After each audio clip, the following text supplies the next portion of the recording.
3, 2, 1, go. Nepatikėsite, bet tai yra pirmas laikrodis, kuris, kai dirbau prie kompiuterio, ne tik priminė, jog turiu pajudėti, bet ir privertė pradėti sportuoti. Ir tas laikrodis yra naujasis Huawei Watch Ultimate 2. Jis siūlomas dviejų variantų. Štai toks žaismingas, milžiniškas. Ir štai toks solidžiai juodas.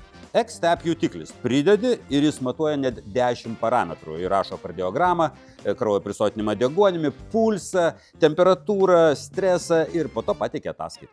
Nerealiai tvirta šio laikrodžio ekstremalams konstrukcija. Ekranas saugo safyro kristalas, jį rėmina keraminis rėmelis, pats korpusas pagamintas iš, dėmesio, cirkonio, kaip dantų protezas, o nugarėlė vėlgi keraminė. Šis laikrodis atlaikys 20 atmosferų slėgį, tad naras su juo gali panirti į 150 metrų gylį.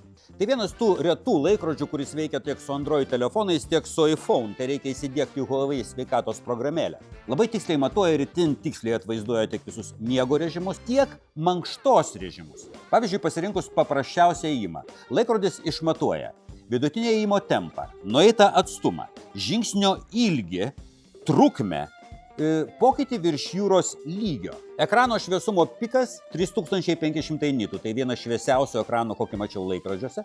Baterijos talpa 867 mAh, tai viena didžiausių baterijų, kokią mačiau laikrodžiuose. Naram šis laikrodis gali pakeisti nerimo kompiuterį, bet svarbiausia, leis po vandeniu susišnekėti su kitu naru turinčiu tokį patį laikrodį. Labiausiai Huawei Watch Ultimate 2 žavi tuo, kaip giliai jisai suvokė visų sporto profesionalų ir ekstremalų poreikius. Nežinau, ko šitas laikrodis neturi, bet tiksliai žinau, kas turi jį.